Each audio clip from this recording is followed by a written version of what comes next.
Ịmakwa mgbe gboo ụmụ nwaanyị Igbo ji ogiri akpụ ukwu. Ọtụtụ ụmụ nwaanyị anyị kịta na-eje agbapụ ike ka ike buo ibu, mana anyị nwere ogiri na-akpụ ukwu.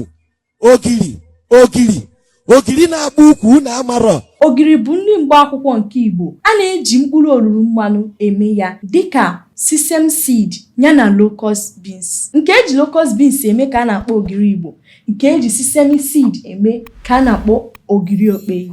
Ugbu a ka esi eme ya. A na-emebi mkpụrụ olulu mmanụ site na ntọgharị ya nke ndị bekee na-akpọ fermentation ka ọ ghara ịdụ njọ wee hapụ ya ka ọ bụrụ nri mgbaakwụkwọ nwere isi na ụtọ pụrụ iche. Gịnị ka eji ogiri eme? Eji ya esi ofe, eji ya agwọ ji, eji ya agwọ abacha. O nwekwara ndị eji ya eme stew, ejikwa ya akpụ ukwu.